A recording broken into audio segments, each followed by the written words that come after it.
Hello student, welcome to this video.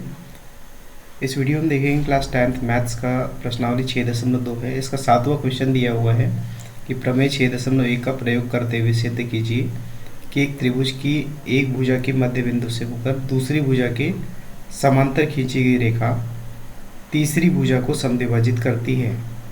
और इसमें दिया हुआ है कि याद कीजिए कि आप इसे कक्षा 9th में सिद्ध कर चुके हैं।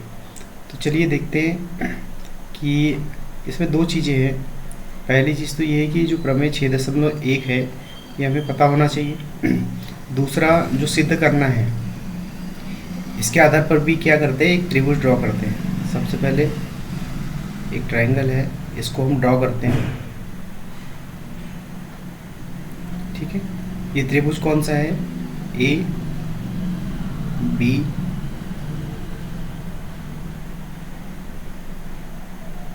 ए बी और सी। ठीक है, ए बी सी त्रिभुज है।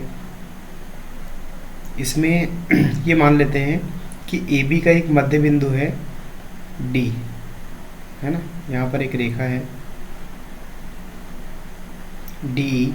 यहाँ पर कंडीशन क्या दी है कि ए बी जो है, ए बी का एक मध्य बिंदु डी है और जो डी है वो बी सी के समांतर खींची गई है। ठीक है, तो 6.1 प्रश्नावली क्या कहती है, 6.1 प्रमेय क्या कहता है कि किसी भी त्रिभुज में यदि एक भुजा के समांतर खींची गई रेखा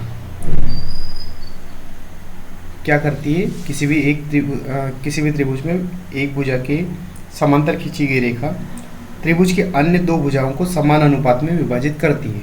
अब इस प्रमेय का यूज़ करना है और सिद्ध क्या करना है कि एक त्रिभुज की एक भुजा के मध्य बिंदु से होकर, एक भुजा का मध्य बिंदु मतलब ए बी का मध्य बिंदु डी है, इससे होकर दूसरी भुजा के समांतर खींची गई रेखा, दूसरी भुजा मतलब बी सी, इसके समांतर खींची गई जो रेखा है ये त्रिभुज की तीसरी भुजा कौन सी, ए सी को समद्विभाजित करती है। ठीक है, तो यहाँ पर हम देखेंगे कि दिया क्या है अपने को। यहाँ पर सबसे पहले ट्रायंगल है, एक ट्रायंगल ए बी सी ले लेते हैं, ए बी सी। ठीक है, ए बी सी में ये चीज़ दी हुई है कि जो ए डी है, ये डी क्या है, ए बी का मध्य बिंदु है। इसका मतलब ए डी किसके बराबर हो जाएगा, बी डी के बराबर हो जाएगा। तो यहाँ नोट कर लेते हैं कि जो ए डी है ये बराबर हो जाएगा किसके, बी डी के। ठीक है, ए डी बी डी के बराबर हो जाएगा। तो हम यहाँ पर देखेंगे कि सबसे पहले जो डी ई है, यहाँ पर ये जो डी ई है इस प्रमेय के हिसाब से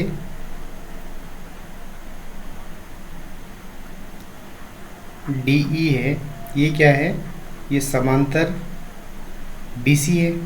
अब जब डी ई समांतर बी सी है तब क्या होगा, ये भुजाएं समान अनुपात में होगी। कौन सी भुजाएं, ये जो ए डी है, A D upon D B बराबर क्या हो जाएगा, ए ई अपॉन ए सी। ठीक है, ए ई अपॉन ए सी, ये एक समीकरण बन जाएगा। इसको समीकरण नंबर 1 नाम दे देते हैं।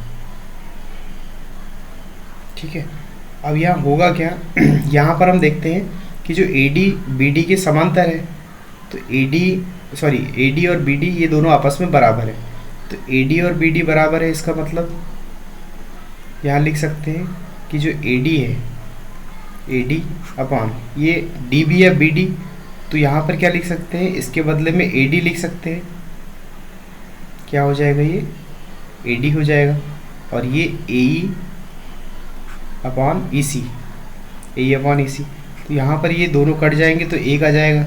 इसका मतलब जो ए ई है ये किसके बराबर हो जाएगा, यहाँ पर यदि तिर्यक गुणा करते हैं तो ए ई सी के बराबर हो जाएगा। यही अपने को प्रूफ करना था। ए ई और ई सी, यहाँ पर देखिए ए ई और ई सी ये दोनों क्या है, आपस में बराबर है। तो ये प्रूफ हो गया है। तो सबसे पहले अपने को क्या करना है, एक ट्रायंगल ले लेना है, त्रिभुज ले लेना है।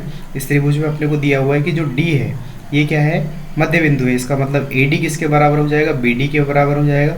दूसरी चीज़, ये जो डी है बी सी के समांतर है।